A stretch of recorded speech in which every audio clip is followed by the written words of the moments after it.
Get ready. 3, 2, 1. Let's go!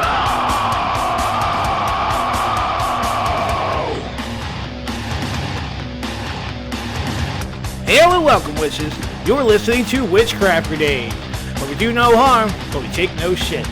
Now today, we're going to be talking about spiritual bypassing, as well as introducing ourselves and talking about what we're going to be doing on this podcast.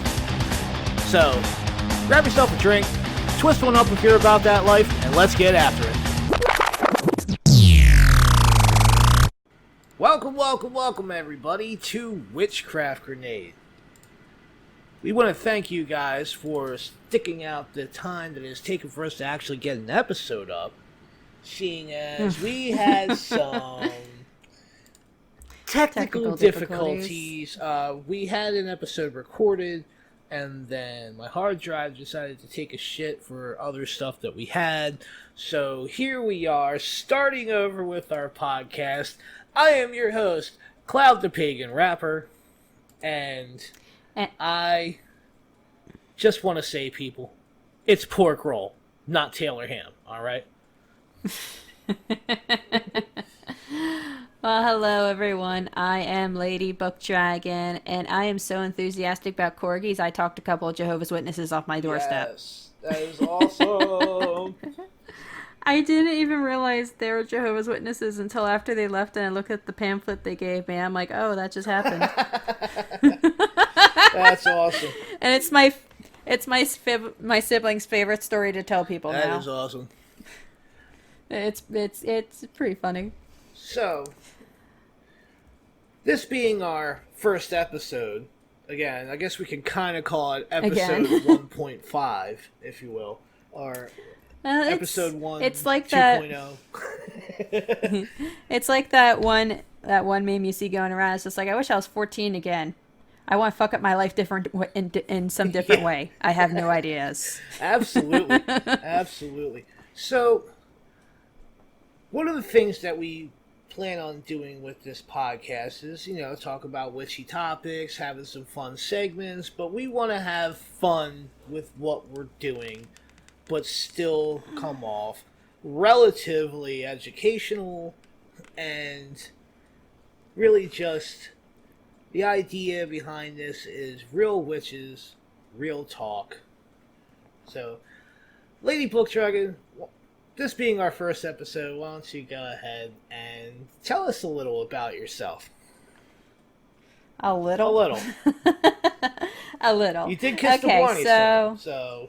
I did kiss the Barney Stone, and now I can't shut up, but I was going to save that for another episode.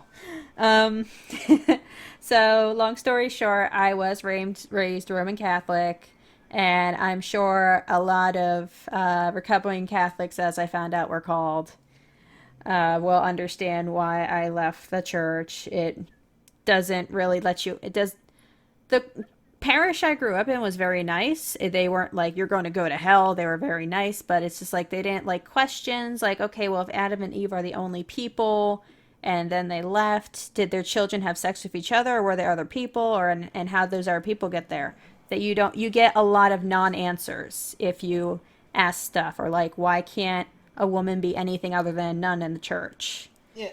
And it's just like, I got tired of the non-answers. And they just expect you to have faith. And that's why the answers aren't given. Exactly. And I was viciously bullied in elementary and middle school. And when you don't have peers that respect you and you can't really turn to your church, it does not go well for you. Right. I understand that. So, yeah.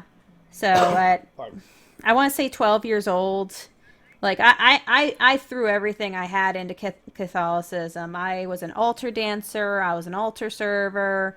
I said, it's Merry Christmas. It's not Happy Holidays. I was one of those assholes. People. Hi, I'm sorry. I was just like, I was trying so hard to be the person that I thought the church wanted me to be. But I just ended up making myself more miserable. So, you know what? Little insight to those people who are trying to force their beliefs down your throat. Maybe there's something in them that they're not happy with. Agreed.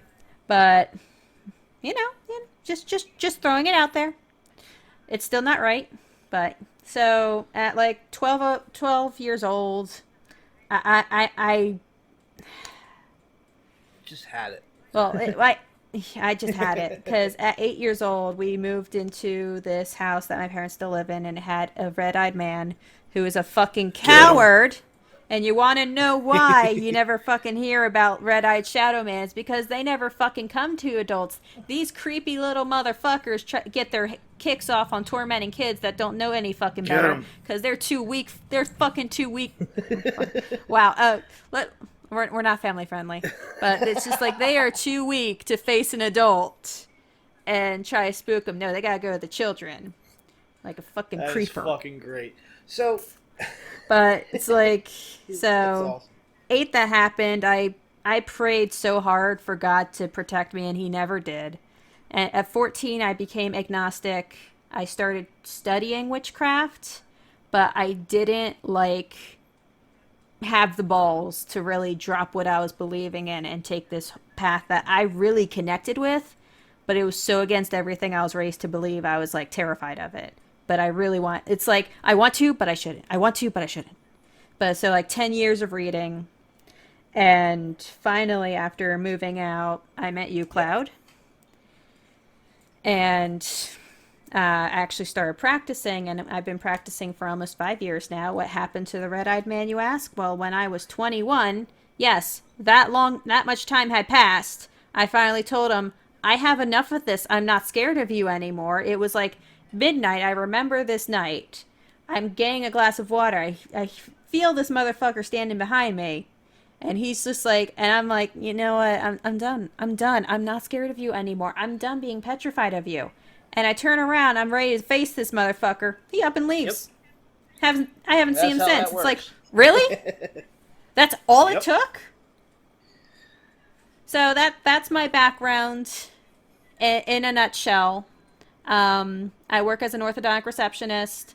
I'm working on my first book. I'm trying to become a voice actor. And I'm obsessed with animals, as you will find out. Well, a little about little old me. I am Cloud the Pagan Rapper. And yes, I am actually a pagan rapper. Yes. One of like 4 in existence to my knowledge. And I released my first album on the 27th of April. And the pandemic pretty much ruined everything for me with that. But that's fine. We're all God doing damn what it, we Rona. have to do. And, a lot of the pagan festivals and everything that I was planning on attending and performing at, a lot of them kind of got canceled, which makes sense because we all want to be safe. So I'm okay with taking a back seat on the music side of things for right now. And yeah, that's pretty much what I do. I am an artist, and I write music, I write poetry. I am the host of International Pagan Radio's YouTube channel, where I get to make artist spotlight videos and speak with other pagan musicians, and it's something that I'm really passionate about, to be able to do what I can to help uplift the pagan community, especially from the musician side of things. And I also have a channel, which I am basically the hub of Moon Willow Magic on YouTube. It's actually our Coven channel, but I'm the only one that really posts all the time, but we're getting there. So, I am the High Priest of the Moon Willow Circle, which is a coven based here in the lovely area of South Jersey, closer to Philly. All right, we're on the better side of New Jersey, if you ask me. We are. We will fight. We will fight Yes, for this. and I will die on that hill. I will. We will die on this hill. No, but craft-wise, when I was 15 years old, I came across this book that a lot of people come across called Wicca, A Guide for the Solitary Practitioner by Scott Cunningham. And after reading that book, it really connected with my values as a person and the things that I was interested in. And from there, I just went nuts reading and studying. And then by 17, I was practicing in the broom closet and all of that. Mm-hmm. Until I had a run-in with my family about it. They found my books, and they found my little makeshift altar and everything. And Ooh, not to I got promise. told that if you're not Catholic, you don't live in this house. So I started packing my shit. And, I remember this like it was yesterday. So my stepmom was going insane on me about practicing witchcraft. And I said to myself, you know what? I don't need this shit. Being the Oh my young, false goodness. bravado, full of energy and thinking I knew everything 17-year-old. My dad comes home from work and was like, no. You're not, no. Unpack your shit. You're not going anywhere. And then him and my stepmom proceeded to have like a 3-day long knockdown, drag out fight about it. Until finally, I was allowed to stay and I was allowed to be a pagan in my house.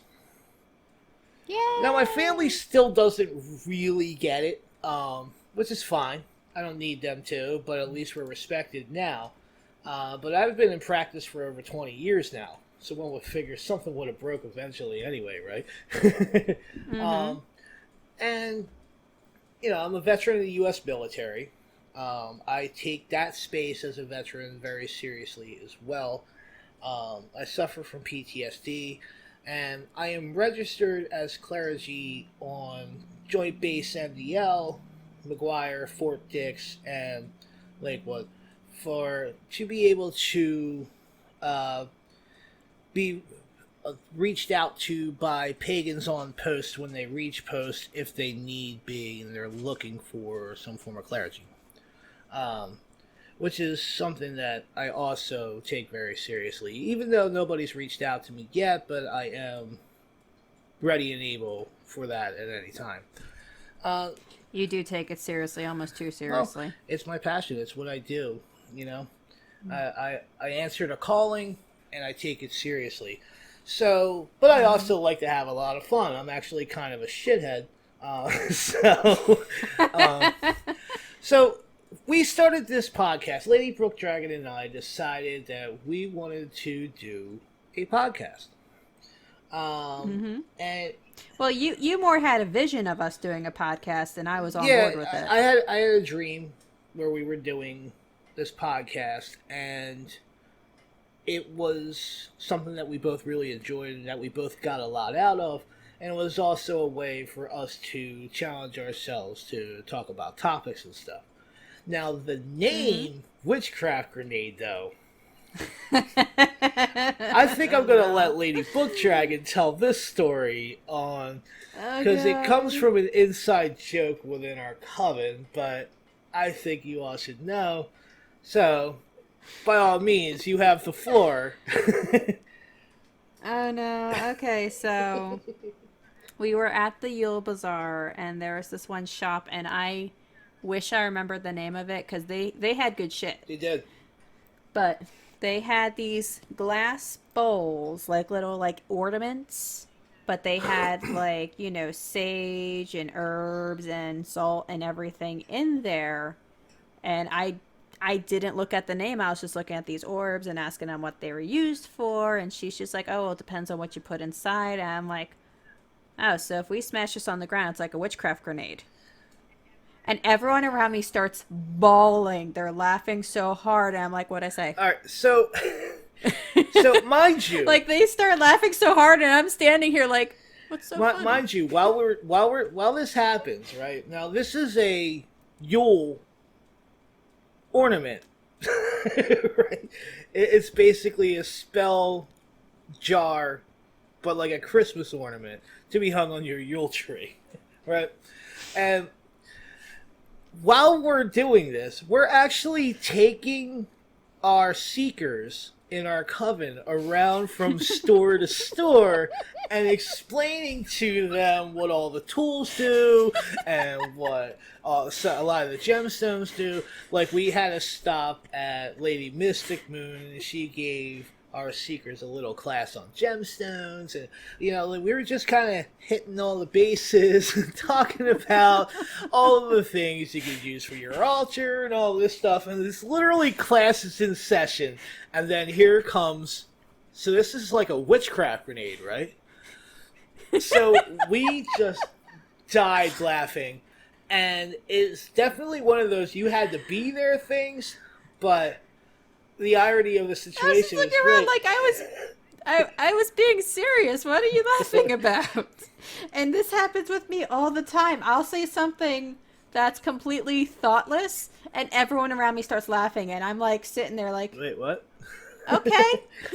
I guess I made everyone laugh. That's a good. I guess it was a good deed. So Witchcraft Grenade has been a running gag throughout our coven for the last 3 years since this happened. Oh hell, I threw it in my novel. So yeah, and Witchcraft Grenades are now in the upcoming novel, and this is, I think it's fitting for us to name our podcast Witchcraft Grenade because we're also going to be talking about a very random array of topics and talking about a very broad spectrum, kind of like when a grenade explodes. You know, I don't want to come off sounding all, arrogant and be like, yeah, it's Witchcraft Grenade, bro, because, like, boom, knowledge, you know what I'm saying? Like, no, that's not the point behind the name. But, I mean, it works. It does work, but... It technically works. So, we had this, I had this dream, we talked about it, Lady Bookdragon's like, I'm in, let's do it, and... Yeah, and the me you met 5 years ago would have said, that's nice, have fun. Yeah, yeah, absolutely. And if you had told me I was be doing this with you, it'd be like, so what blackmail did you have, or what kind of drugs was I on? you were on all of the drugs at the time. All of the drugs. I am on life.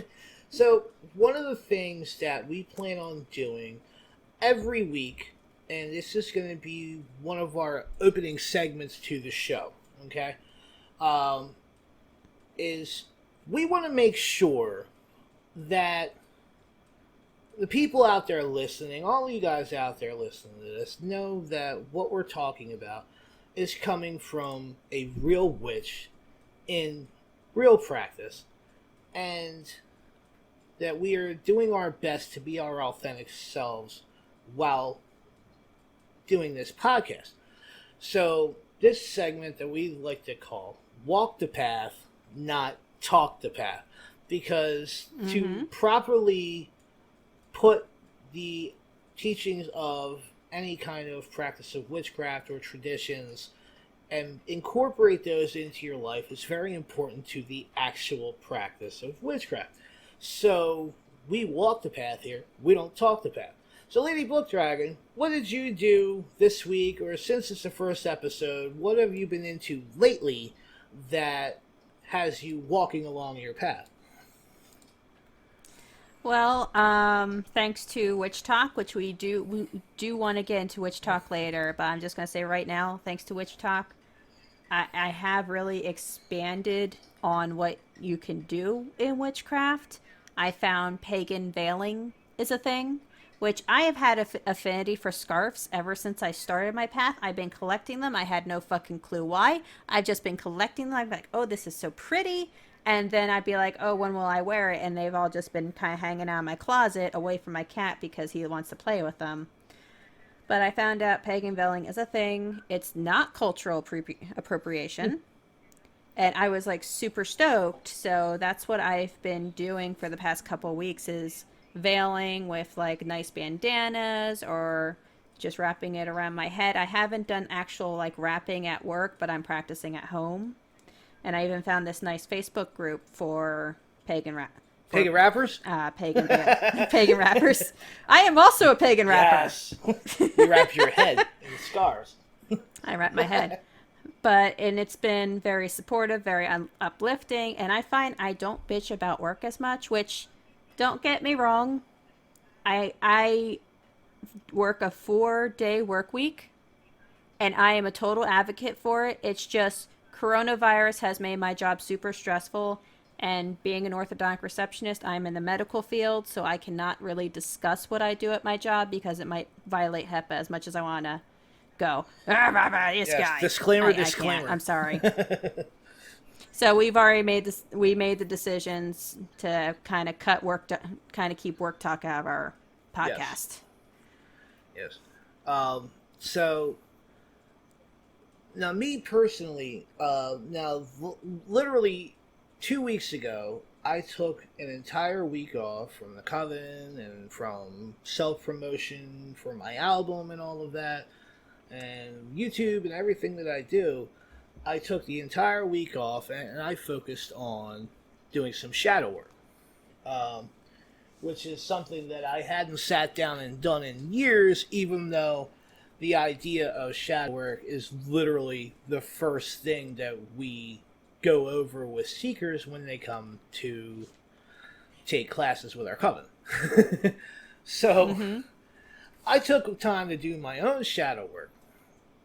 And then since then, I have been having a very large flow of writing a lot of poetry and kind of expanding on ideas within my own craft. Um, I've had pretty good movement on my path, and then all of our when I came back to the coven, should I say, we are now in the planning process of getting back up and running however we can. Mm-hmm. And And I do think it's kind of funny because like a couple times of the week you try to pop up. I'm like, what the fuck are you doing here? Get back. well, Shoo. Like I literally like shooed you off the chat. Like no. You said a week. This well, hasn't been a we week. have so we have a coven group chat. Well, we have several. So we break our coven down with a family group chat for people to talk about everyday life and if they're having issues or whatever. And then we have like an actual witchcraft chat just for witchcraft talk. And then we have our elders chat for the dedicated members in the coven.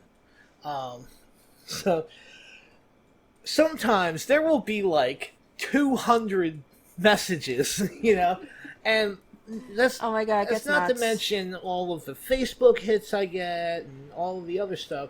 So I was like grabbing my phone and going through and swiping all the notifications aside, but then when I get there, I read something and I'm like, oh, hey guys. And Lady Bookdragon's like, you get out of here right now. And I'm like, oh my god. I'm like, so, and, Look. I'm your accountability buddy and your spirituality and your Yes. creativity. Everything else is for Yes. your wife. But those two, I will be happy to be an annoyance. Yes. I love being an yeah, annoyance. I'm a big fan of being a nudge as well, but Mm-hmm.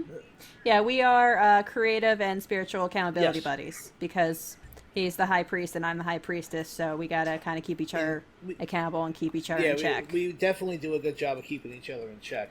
That is one of the things that that's one of the reasons why I said, hey, I think, do you want to start training to be a high priestess? Yeah, and I thought you were nuts. I was just like, you're oh, Yeah, you're because cute. You're cute. You think I can lead people? That's hey, funny. Listen, there's things that you see in people. There's things that people see in themselves in other people, and there's things that we don't see and we don't let ourselves see, which is moving us into our topic for the day, which we are going to talk about spiritual bypassing today. But before we do that, I just want to say I am loving this glass of Bailey's that I have in my hand right now. Ooh, I am Bailey. drinking Bailey's Irish Cream So today. fancy. This is another thing.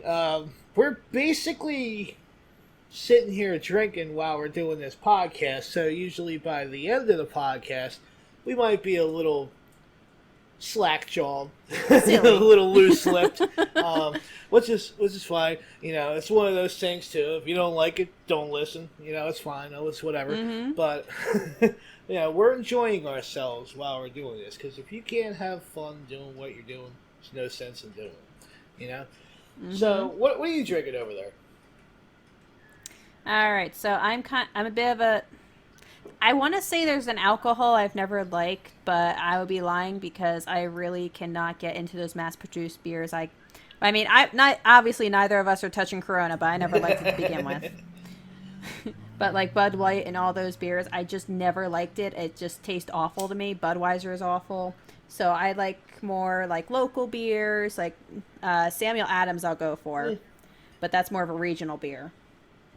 So there is a brewery near me that is called Forgotten Boardwalk, and I am drinking their 32-ounce crawler, which is literally a 32-ounce can, and I affectionately call it Big Boy. Extra. This is Big Boy can, and this is the Tower Number 4. It is an NEIPA, which stands for New England India Pale Ale, which is a unfiltered or double IPA that's very hoppy. So the description is bright and juicy with lyric to no bitterness and bursting with notes of sweet orange and tropical citrus. If you like stuff that's hoppy, this is for you. If you don't like hoppy, you will think this is it bitter. Like Optimus Prime? Dad Get joke. Ha! All right. No, there's actually a craft beer called Optimus Prime, and I think it's hilarious. Of course. All right. Yeah, I love this brewery. This is where I asked my best friend to be my maid of honor, and they also do cat rescue events before Corona hit. Awesome. Because so they're an awesome. I go there to test my self control. I don't need another cat. Oh, but this one's so cute. Absolutely. Okay, so, guys, we got to talk about something today. We got to talk about spiritual bypassing.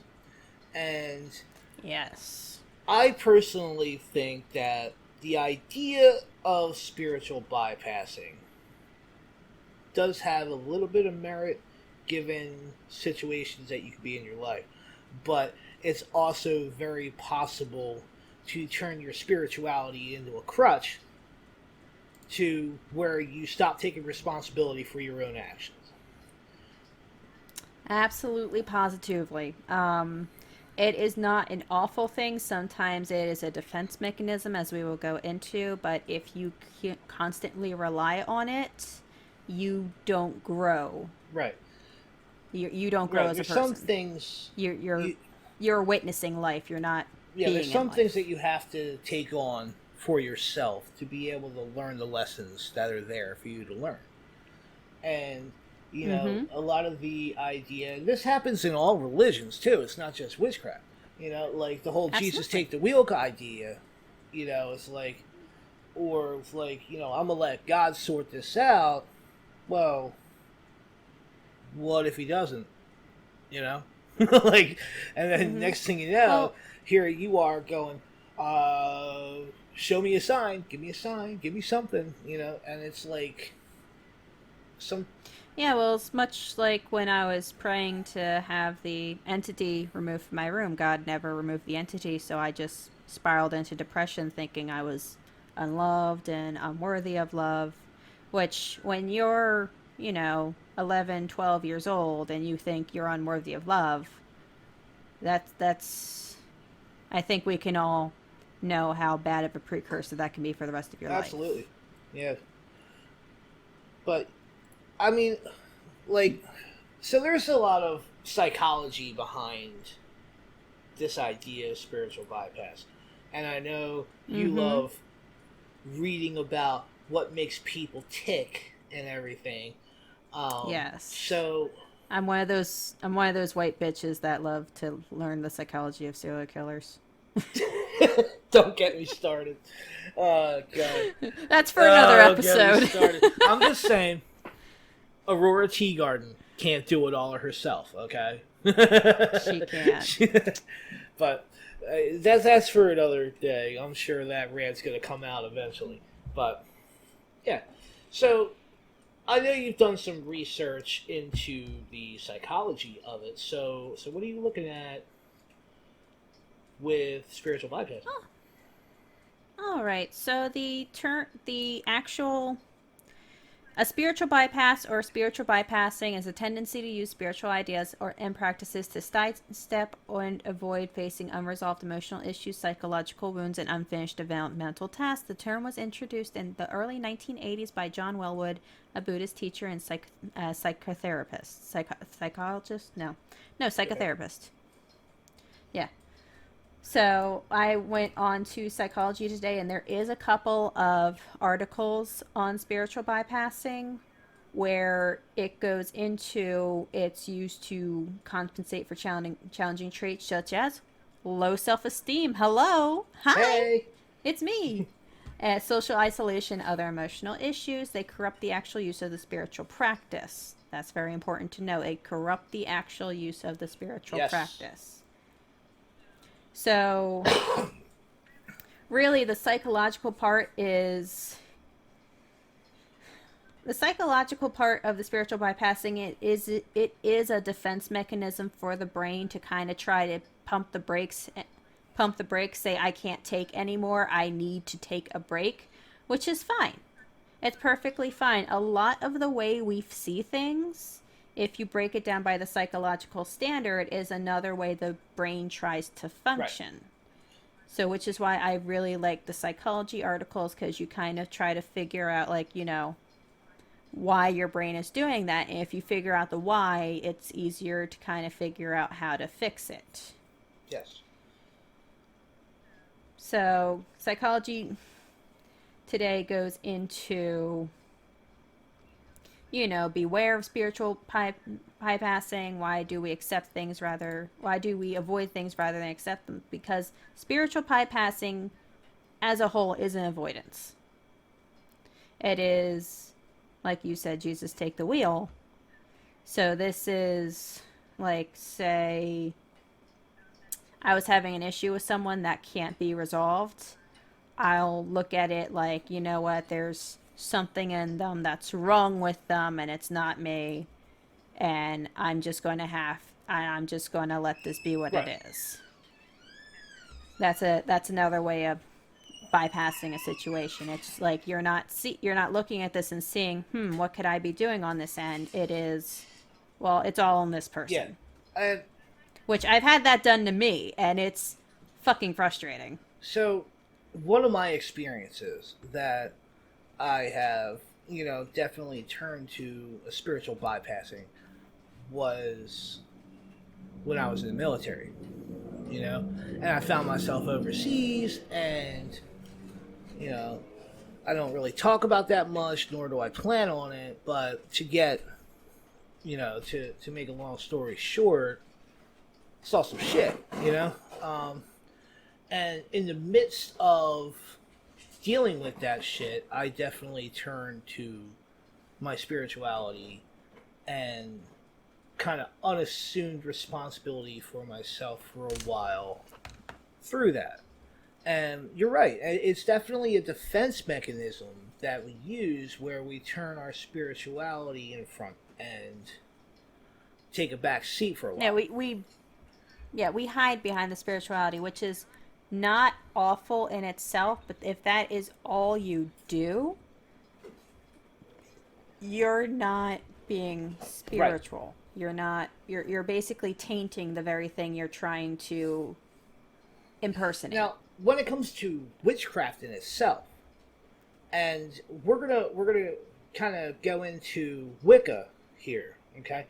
And I know not everybody that is listening to this podcast is Wiccan.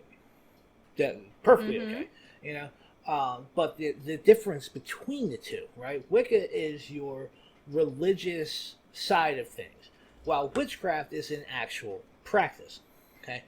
Witchcraft is a practice, and Wicca is the religion that incorporates witchcraft into its path. Well, it's a religion. It's not the religion. So it's a religion, right? So, there you go.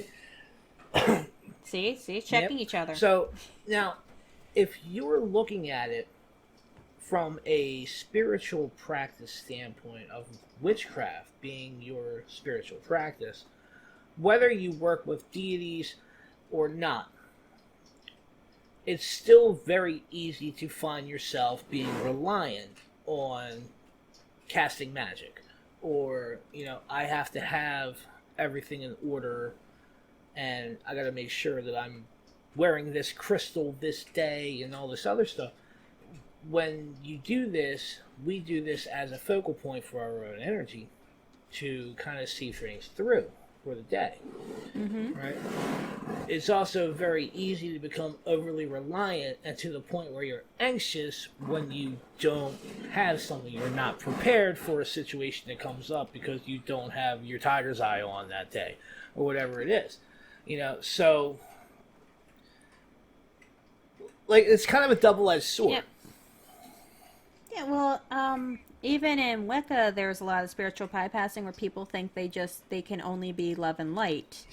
And it's just like, as long as I am love and light, nothing will harm me, nothing will come to me. And we had this discussion earlier this year where I was trying to be that love and light person, but then I'm like, I realize I have a lot of anger issues. I'm realizing this, I'm realizing that. And I'm like, it's not healthy for me to try being love and light all the time. No, it's not, because you can't have light without the dark. Everybody has that little dark side to themselves, okay? If you bring me one person that has never been depressed or never been angry about anything at all in their life, I've come bring them to me, okay? And then we need to scientifically study that person, because it doesn't exist. Everybody gets mad. It's not going to be all cupcakes and rainbows all the time. It's not all love and light all the time. And so it makes sense, and I myself am a practicing Wiccan. I identify as a Wiccan, and I understand this. There's a lot of the love and light rule of three ideas, the harm none rule, for example, which I have kind of incorporated to myself as more do no harm but take no shit. But yes, we are very much the do no harm but take no shit. But it's the ideas behind it do bring about bypass. I did find this very interesting article on lonerwolf.com. What is spiritual bypassing? And it says spiritual bypassing, an enticing form of escapism, which is also what we're saying. It's like you're basically masking the issues with your spirituality, and you don't want to work on them, which we would consider as avoiding your shadow work as well. But we'll do shadow work in another episode. Because shadow work is a very intrinsic part of witchcraft. Yes. It's very important to do that, especially when they say, know yourself, know your craft, right? Yeah, so in this article it goes over the 10 types of spiritual bypassing people would say, and we already went over the first one, which I was doing, and I admit I was doing, is the optimistic bypass. It's just like people are forcefully optimistic, focus on the positive, see the blast as that, don't let a frown get you down. Just this optimism is a way of avoiding reality. There is I showed Cloud this word, and I still don't think I'm pronouncing it correctly. We're just going to sound it out. Aggrandizement bypass. Aggrandizement. So that I read more than I talk, which, I talk a lot, so I read a lot. This is a type of self-delusion that some spiritual seekers see as a way of masking their perceived deficiencies and insecurities. It's basically people who are self-proclaimed masters and leaders and spiritually awakened souls. They're saying, oh, I'm so great, there's nothing that could possibly be wrong with me. They're like trying to push their issues away by inflating their own ego. There's also the victim one, which is used a lot by people to claim that they're empaths. They say, oh, well, it's not my fault I'm feeling this way. It's because I'm an empath, and it's because of all you that I'm doing this. Yeah. So they push the responsibility onto other people using their spirituality. I like number 4. It is the Psychonaut bypass. I'm like, dude, Psychonauts, that awesome Xbox game? Okay. And it's apparently... I'm sorry, I That's had awesome. to. I love That's awesome. Psychonauts. But this is basically people who use psychedelic drugs such as LSD, mushrooms, mescaline, to expand the mind and perception of existence, which is fine. But if that's what you're doing for your spirituality, just so you don't have to think about your issues, that's still bypassing. And then we have the basic bitch bypass. I'm sorry, they actually said the horoscope bypass. Basic bitch bypass. This is great. Okay, so it's actually called the horoscope bypass, but I'm calling it the basic bitch bypass. You want to hear about this? Yeah, I want to hear about this. We secretly see this is word for word. When we frequently look outside of ourselves for help and guidance, as was with the case of horoscopes and psychics, we are failing to tap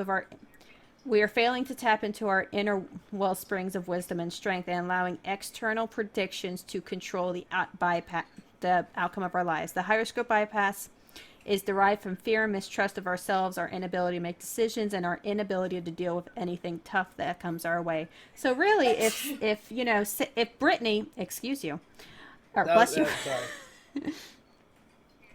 if Brittany is saying, "Oh, if I see someone in a blue shirt, it's going to be an awful day," or Sarah is going, "Well, I'm an Aries, that's just how I am." This is the horoscope bypass. They're going, "You know what? This is what people tell me I should be, so I am going to be that way and say that's the reason I am that way."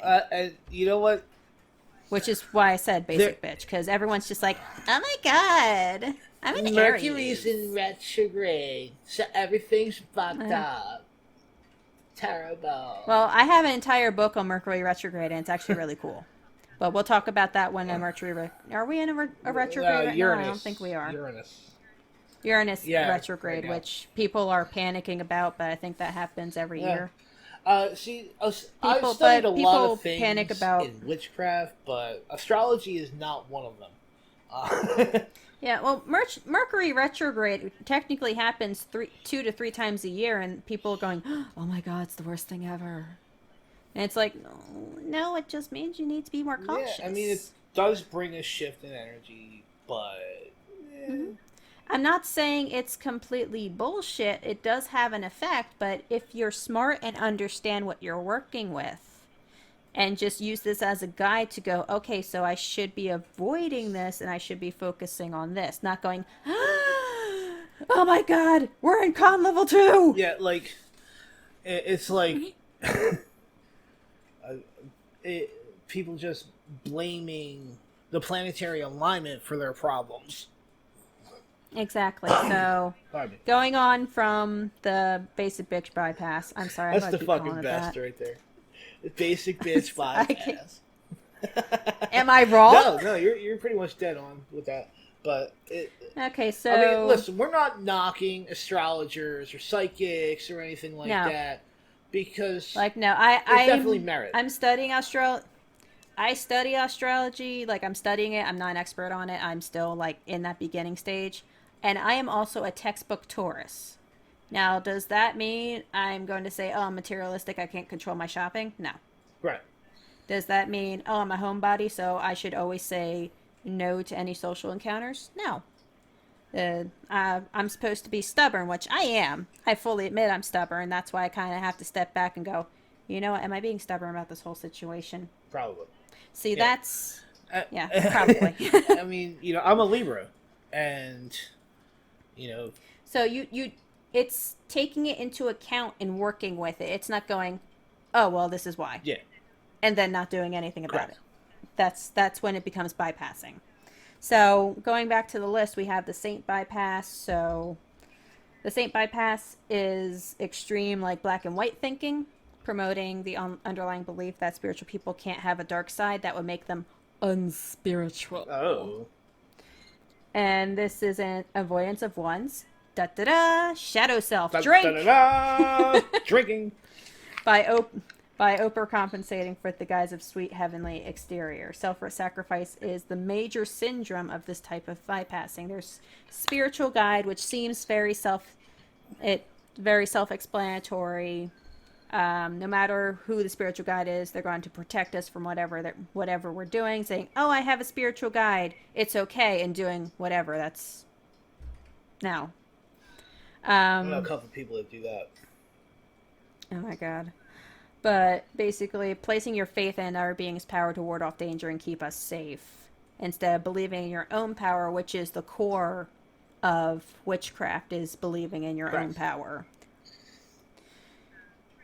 Prayer bypass, a lot like the spirit guide, but it's just it's more prayer and magic instead of spirit guides. The guru bypass is basically clinging onto a guru and believing whatever they say. You have no voice of your own. The guru is your voice. Yeah. Which is how a lot of the guru bypass, I feel like, is how a lot of cults get started. Absolutely. And then it becomes psychological manipulation and gaslighting and everything. And we're going to go into that in our episode. And finally, it's the finger pointing bypass. The ostrich bypass? Which is so it's just like everything is wrong. The outside world is wrong. Other people are wrong. Our lives are a self-righteous quest of finger pointing, which is instills us with the false sense of righteousness, taking away the responsibility of looking inside and working on ourselves. Couldn't possibly be my fault. Exactly. So those are like, that's how they broke it down. And normally I'd be a little like, of websites, you know me, I feel like if it's published in a book, it has more merit. Any Jack or Molly can set up a website, but this does have a lot of merit to what this article is. Like I said, it's lonerwolf.com. It's very nice. And of course, I did read some of it word for word, but there's a lot more to the article. It's about a 13-minute read. So I recommend this. Nice. I like it. Because, like, you don't think about it. It's just like, oh, I do that. Ooh, I do that. And it's just like, don't feel bad you're doing that. Feel good you're realizing you're doing that, and you're going to take a step away from it. And take your power for yourself. But, a lot of people are going to take it like, oh my god, I did this. It's not my fault. I do this, but it's because of this that happened 5 years ago. It's one of those things. I'm a bitch, but it's okay. I'm a Capricorn. I'm vain. My brother's a Capricorn. He's kind of an asshole, but he's my asshole. I'm vain. I'm very vain, and it's because I'm a Libra. Like, no. First off, I'm a Libra, and I'm actually not very vain at all. But yeah. Well, my middle brother is a Libra, and he's very much about checks and balances. So he's very much his, and he's also a very snappy dresser. No offense, Lord Cloud, but he is a very good dresser. So I wouldn't call him vain, but he is, as much as I understand Libras, he is a Libra. He's very, much about justice. He's actually in the military. Yeah. So, see, I'm all about fairness and justice and all of that. I definitely have my Libra traits, but I don't rely on them. I just let them be a part of what I'm doing. That's me personally. Now, like I said, spiritual bypassing has its merits at times. Especially during times of basically, crazy stress. Yeah, so if, like I said, when I had an incident where I'm with a coworker and she's like, I haven't done anything wrong. It's all on her, but I'm not saying I'm faultless. I'm just saying I didn't do anything wrong. And I'm sitting here like, there's nothing I can do about it. Whatever, her bullshit will come back to her. It's fine. This is fine. That's just like, that's a moment for me to do spiritual bypassing, because number one, I can't call her a fucking liar to her face. I can't call her a C word to her face. I can't smack her. But I was getting so pissed. My heart was like palpitating. Like, I was rubbing my chest, like, I gotta get out of here or I might have a fucking heart attack. Like, that's how much bullshit this woman was spreading. And I did have to bypass this moment, like, there's nothing I can do. This is going to come back and bite her in her butt. Because I understand my fault in the situation, but still. Yeah. So, I got a little something, a little treat here. That's going to kind of lead us into our next segment and kind of close up this idea of spiritual bypassing, okay? And it's something that I plan on doing for every episode, if possible. And what this is an open letter to deity. All right? Mm-hmm. So, given where we are in a society, and especially with the current boom of witchcraft that is happening on TikTok and the ideas that are coming out from that, and also the spiritual bypassing that we're talking about, and as much as that is also talked about on the Witch Talk community as well, and all of that, I have written this letter to the goddess Ma'at, the Egyptian goddess Ma'at. Okay? So here we go. Dear goddess Ma'at, these times we are living in are truly chaos indeed.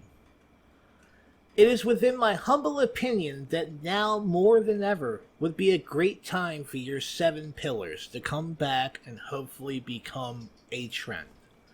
Seeing as current trends seem to be all that really tickle a majority of humanity's fancies these days, I propose we work on getting these ideas behind your 7 pillars to become the next Witch Talk trend.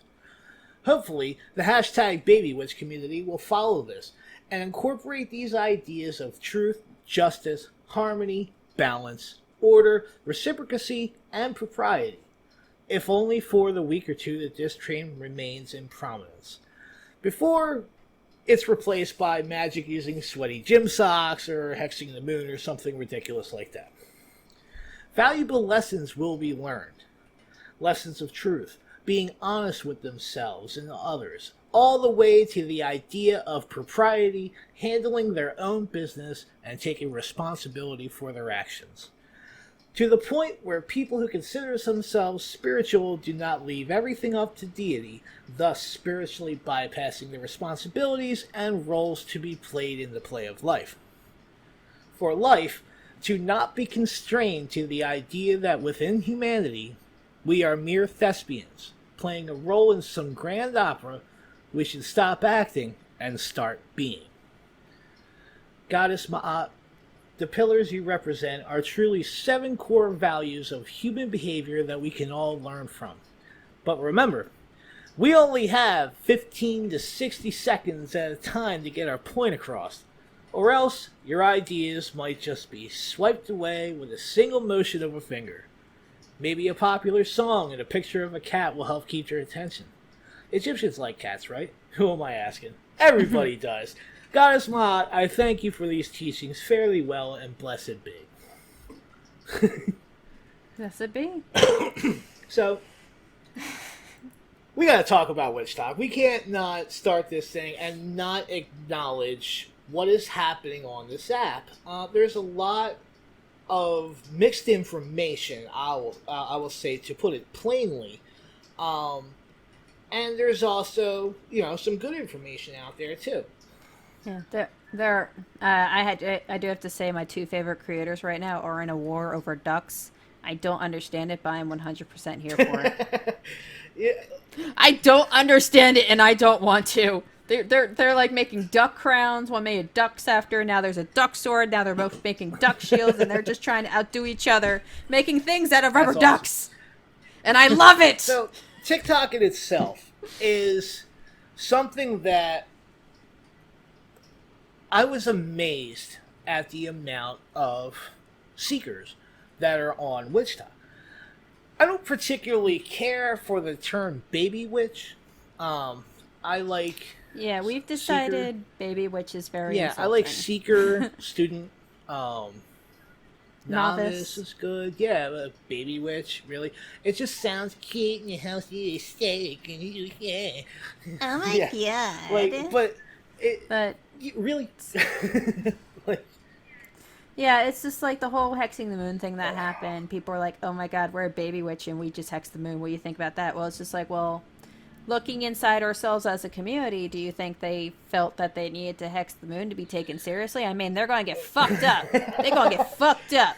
you know not what you do. They getting fuckery. They getting wrecked. It's like I think that was a giant call for attention and I will say this, and I'm leaving this out there for anybody that hears it. If you actually hex the moon, I want you to come on this podcast and I want to talk to you about it. And I'm not going to yell at you about it. I want to see what you were thinking when you did it. Yeah. We're not going to insult them. Like, I mean, I've never had the balls to do this because I'm kind of a coward.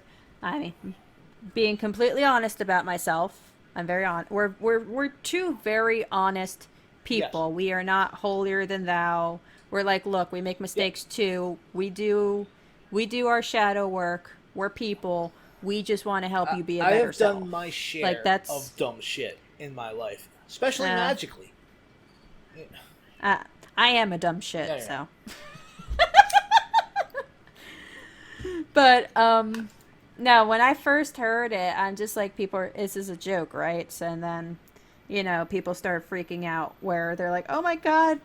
There are people who are like, Artis came to my room and she was injured and I had to heal her. I'm like, really? Bitch, she is a hunter. She's not wounded. She is pissed. I mean, one can look at it as and people were even disrespectful. Like people were making like fun of people like, no, you don't have to send anything to the moon. The moon's fine. I'm like, yeah, the moon's fine, but she's pissed. And if you remember your mythology, when you piss off gods, they are not going to just center it on the person that did it. They are going to go around. Yeah. They're going to take out the whole fucking city. An AOE. And I want nothing to do with it. So I sent Artemis. I sent Apollo and his sister some sacrifices. Like, hey, we're cool, right? We're cool.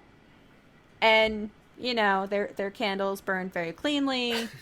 And I had so I just wanted to make sure we were cool.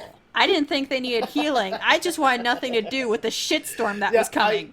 I can't, though. Like, really? That is where you're going to put your energy into. You're going to try and hex the moon. First off, it's a fucking celestial body. It's literally a dead rock in orbit around our planet, and it reflects light, and that's what it does. And the gravitational pull helps our ecosystem maintain. At least your scientific definition, right? So, what is putting a hex on that going to really do for you anyway? So, it seems like the idea wasn't very well thought through to me, and I question if it actually happened. I think a bunch of people just said, yo, I hexed the moon. Yo, I'm cool, right? Yo, follow me. Yo, I need 100,000 followers. I hexed the moon. Come follow me. I don't think... And until I see somebody that has video evidence of them doing a ritual that they actually hexed the moon, I don't believe it happened. Yeah, I don't... It's just like joking about it, I think is just enough to kind of piss them off. Like, enough people are like, oh, we're powerful enough to do this. And they're like, excuse me? We said what now? Please, say it again. Please, we implore you.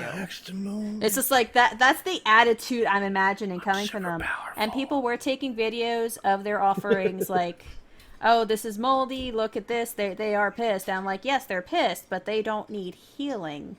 They're just pissed. And they have every right to be pissed. It's just... Because it is disrespectful. It's mad disrespect. What the fuck, man? And they're going to get their shit wrecked. It may not be today, it may not be tomorrow. But all of us witches know spells take time. Magic takes time. And also, the Fae fucking eat you. We probably haven't heard any more from them because the Fae fucking ate them. You know, the Fae are not your friends, people. I'd hate to break it to you. For those of you who actually understand the Fae, they're not your friends.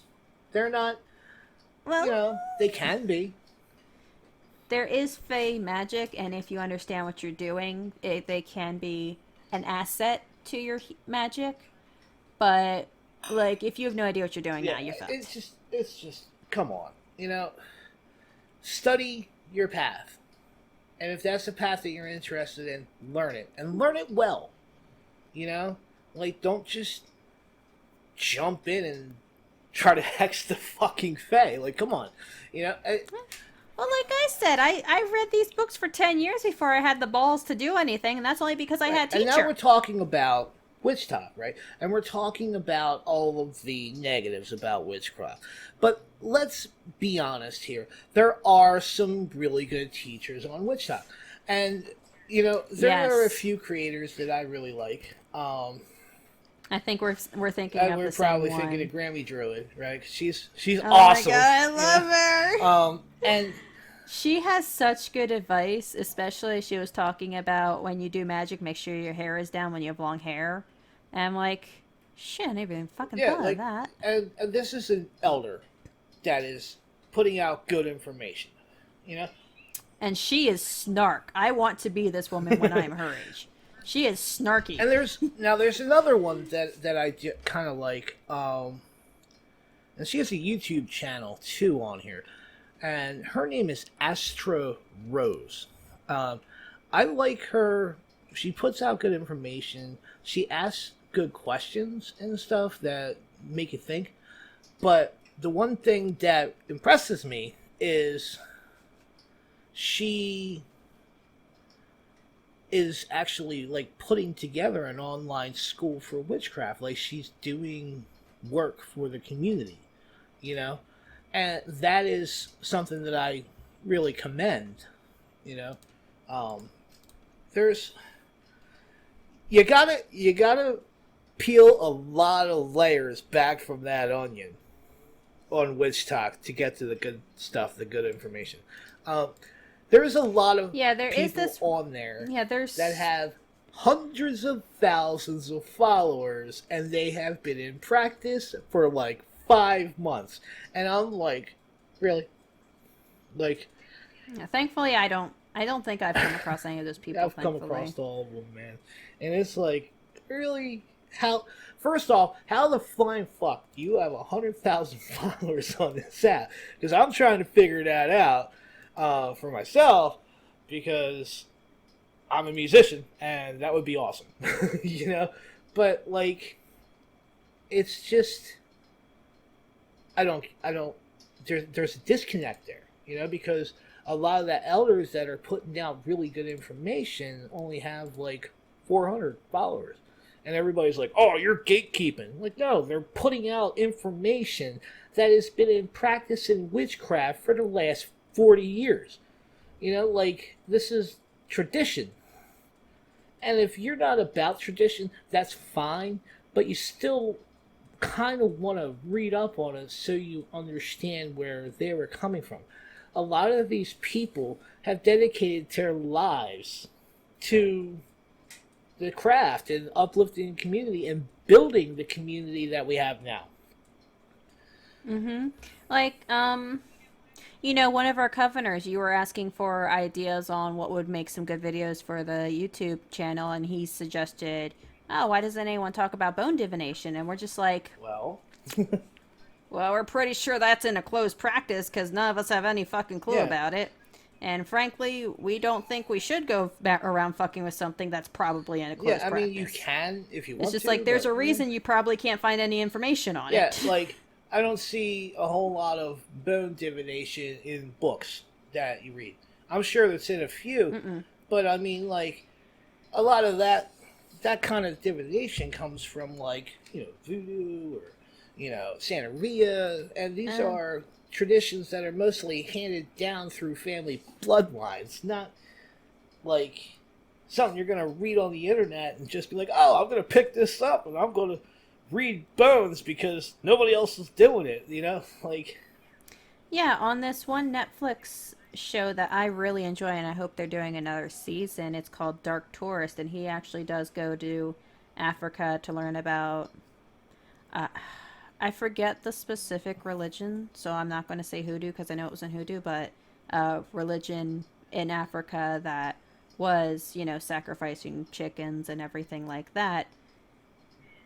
And it's very fascinating to watch, but I 99% sure it is a closed practice, so he couldn't like film everything he did, but they were just like, oh, hey, this is what our religion's about. And he actually got inducted into the religion or the practice, which it was very fascinating. But I'm still waiting on I season watched a 2 for couple that. episodes of that show, and I was like, this is cool, but I didn't watch all of it. But Yeah, well, I have an addictive personality. As soon as I start binging something, I finished Legend of Korra along my 3-day weekend. oh, there you go. As soon as it came onto Netflix, because I realized when it was coming out, well, I was an adult at work doing retail. I didn't have time to go through everything. So now that it's like, oh, well, now I have a stable set schedule. I don't have to work for 3 days. Hello, Yes. Korra. So, Let me see what the type is. It is. Nick did do her dirty. I think Korra could have done a lot better if the creators were allowed to do what they wanted to do. But Nick did her dirty. Nickelodeon did her dirty. up, man. So, in closing, I guess about Witch Talk, like I said, you got to peel some layers back from that onion to find the good information. But there is plenty of people out there who are putting out good information. I post on there every now and then.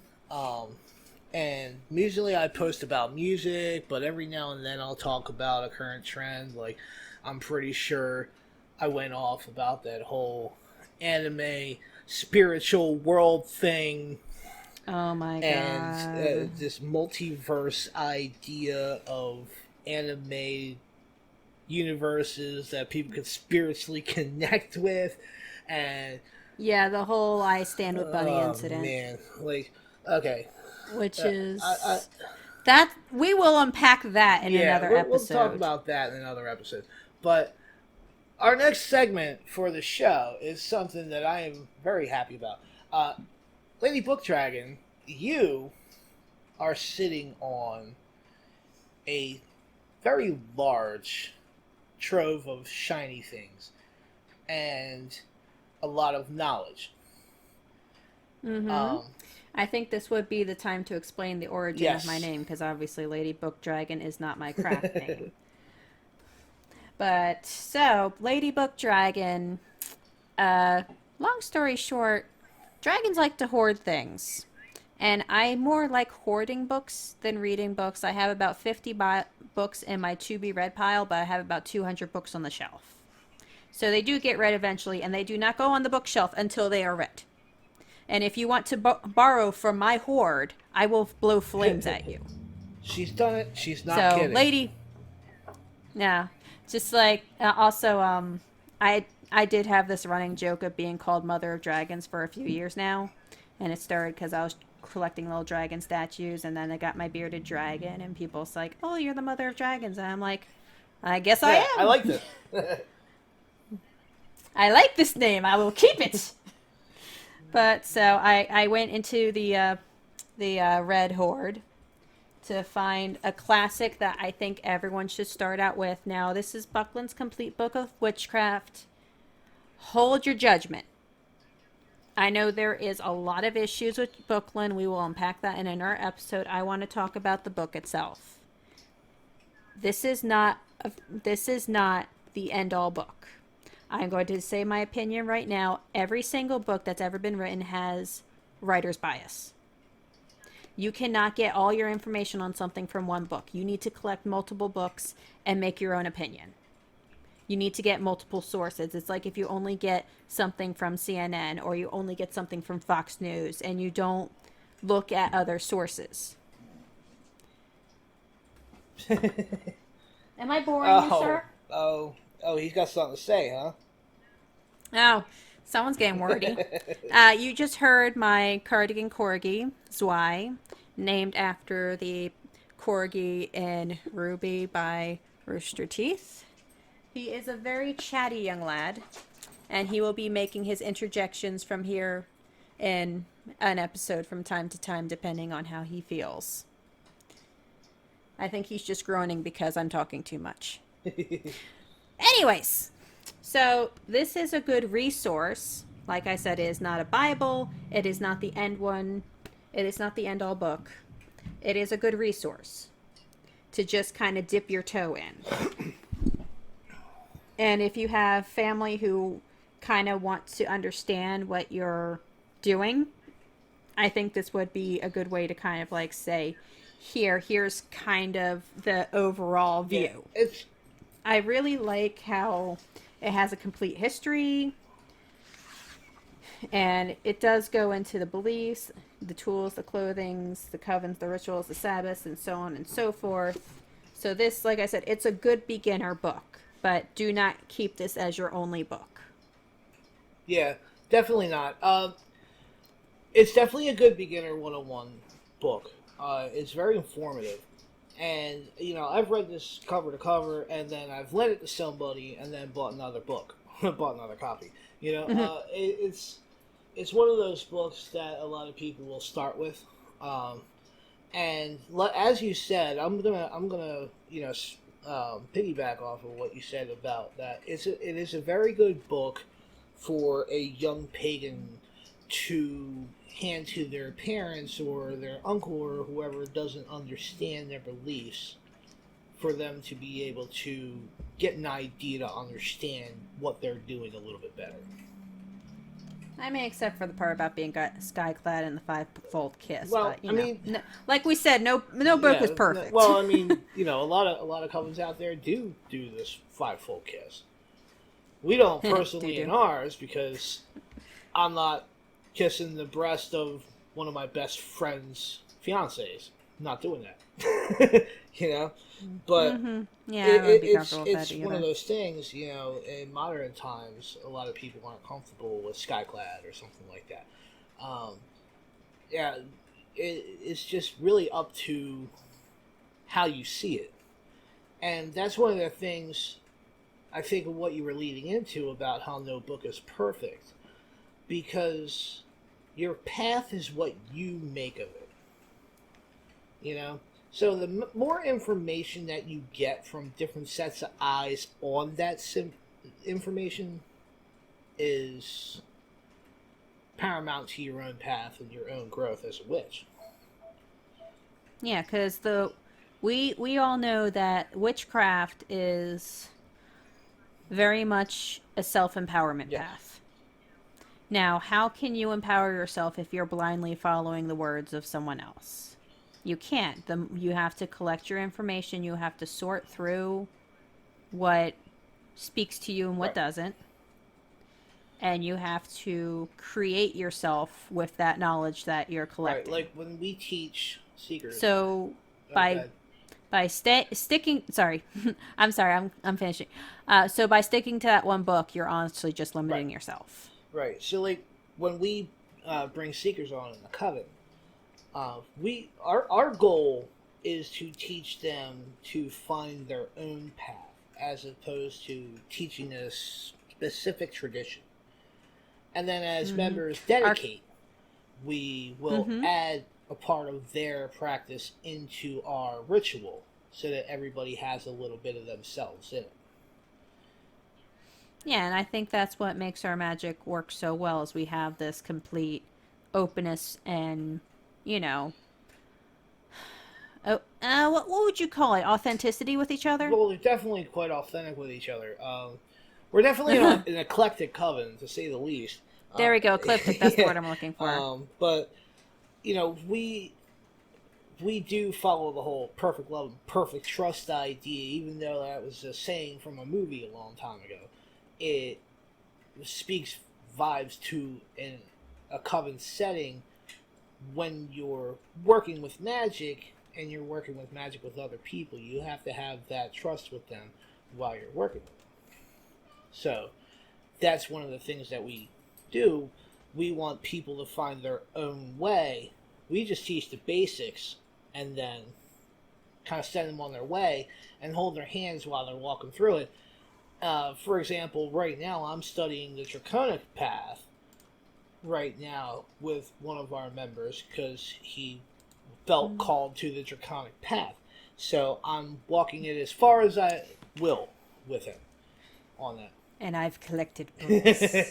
Yes. Yes, precious books. So I definitely want to say, we're definitely coming up on time here, but we have something that we're going to be doing every week, and this is where you, the listeners, can get involved with the show. All right? First things first, go and find our Facebook page, Witchcraft Grenade. All right? And then from there, once a week, I'm going to be putting up a post for people to submit pagan memes for the meme of the week. And if we choose your memes, we will give you a shout out on the show, and we will talk about the meme and everything. And you'll be able to follow through on the Facebook page of who won, what meme won, and eventually we'll get to where you guys can vote for them, all right, yourselves, and then we'll go from that route. So definitely go to our Facebook page and drop a like and stay tuned to it so that way you can be a part of that if you want to. We've been making our own memes and posting them up, and we're tagging all of those with Witchcraft Grenade somewhere on there, just so everybody knows that it's our meme.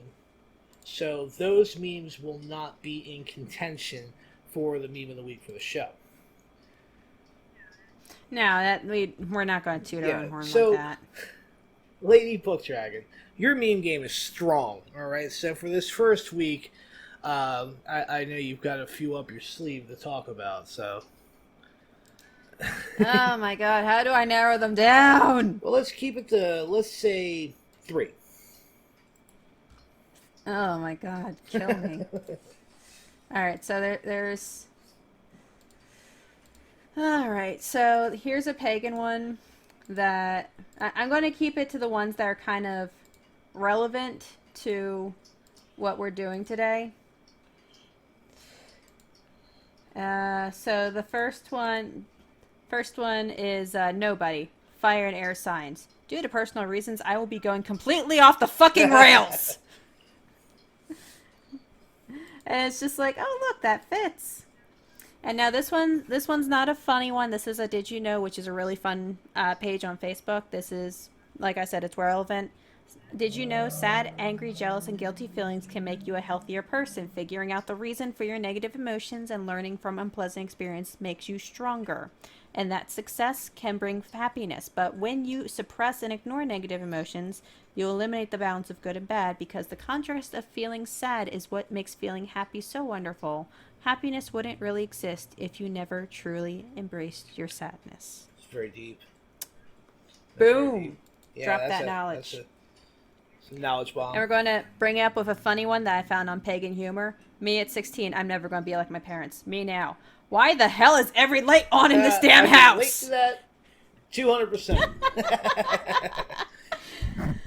I love that one. I have like 50. I just laughed so hard I hit my mic. And I'm just going to find more. Yeah, I have a bad habit of hitting the table and then the mic picks it up, and it's just like, oh, I gotta stop that if I'm going to keep voice acting. All right, so I did my memes. Now, Lord Cloud, we didn't talk about this beforehand, but I want to kind of introduce here, even though we're coming up on time. We talked about being accountability buddies. Now, why don't we talk about what we want to do for our audience in the next 2 weeks? Not like for the audience, but what do both of us want to do goal-wise? Will it be shadow work? Will it be something creative? Will it be spiritual? What do we want to do to improve ourselves and make an example of ourselves for our listeners? I like this. I also feel like I'm getting put on the spot a little bit, but, It's not like I'm I always have down time to for think quick about thinking. So I think I'm going to focus on writing poetry for this week and lyrics. Maybe I will write a new song that one day may help a pagan along his path. Maybe I'll do something like that this week. I like that's it. Something that, I feel very strongly about. So, and it's really one of the ways that I express my craft is through music. So I think this week, over the next 2 weeks, should I say, I will work on a song. And, if I do get that song done, maybe I'll play it on the podcast. Ooh, so treats. Yeah. I like. Yeah, I'm sorry to spring that on you, but it's just like I thought of it while we were talking. And it's just like, you know what? I should throw this in there. We should be good examples. What are you? If people are going to be taking their time to listen to us. I want to increase my meditation to twice a week. I want to record these meditations and my dreams if possible creatively. I want to, over the next 2 weeks, have 8 chapters edited, and I want to have my demo track for my voice acting done. Ta-da. So meditation twice a week with recordings, and 8 chapters edited, and demo recording for voice acting. I think that's accomplishable. I'm stay on top of you terrible throughout the week. And I'll stay on top of you. And this is what we do. It's always good to have somebody to work with. And there's a lot of lone wolf solitary practitioners out there. You're not alone. Even if you practice as a solitary, you can still reach out and speak to other pagans. You can reach out to me directly if you want. It's like we're all in this together, walking our own paths as individuals.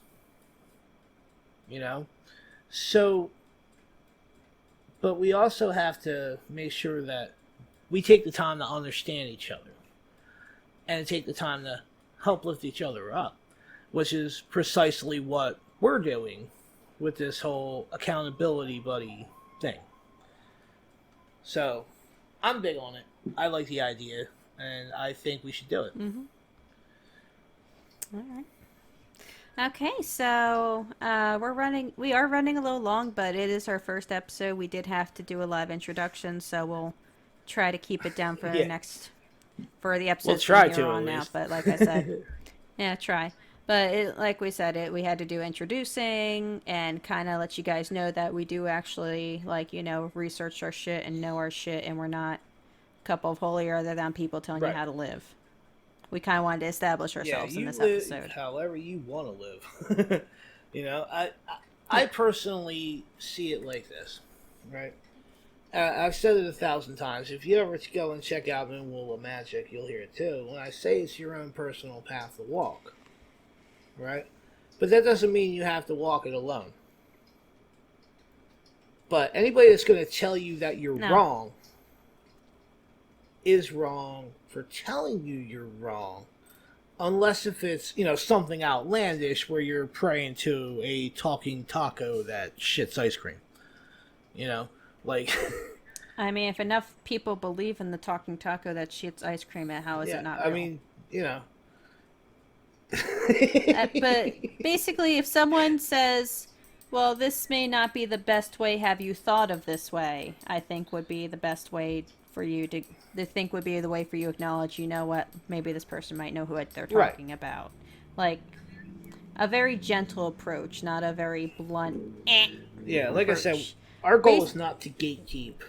Our goal is to broaden ideas. We want to give you the tools and the resources. We care about our community, and we really do want to give back as much as we can, which is the role of a high priest and priestess. I think I figured it out best before you asked me to be a high priestess. I figured out when you're ready to be a high priest or a high priestess, you know it's the job you don't want. Like I said, it's a calling, and when you answer the calling, it's not. It's not fun and games and having people listen to what you say. It's being of service to others and helping them along their way. And a lot of slamming your head and against expecting the wall. nothing in return. But yeah. And being an example, which fucking hell, I hate being an example sometimes. It's just like, great, now I gotta be an adult. Every now and then you get made the example too, because we're not perfect. We make mistakes, you know. Mm-mm. So it is what it is. No. But we have seen the downfalls of high priests and priestesses who are just like, I'm perfect. This is what I think. I'm holier than thou, and it's just like they crash and burn, and they crash and burn hard. So I want to thank everybody who stuck through and hung out and listened to the episode and everything. It means a ton to me personally, and especially those who have been waiting for these episodes to start coming out. Yes. We started with the meme game, and we're like, oh wait, but we're a podcast, and then we did. But wait, it was really us. YouTube podcast, and we ended up having to take it down, which I'm not going to get into why. I did it bad. We ended up having to take it down, and then I lost all of our other footage. So here we are, starting over. I hope you guys enjoyed the show. Look forward to episode 2, where we're going to be talking about other stuff. All right. I'm just like, wait, did we think about this? We haven't exactly planned it, but we do have a template. I just don't have it in front of me. All right, guys. So until next time, guys, if you're here for this long, I am Cloud the Pagan Rapper. And I'm Lady Bookdragon. Right blessings and blessed be, guys. Thank you so much. Blessed be. I love it.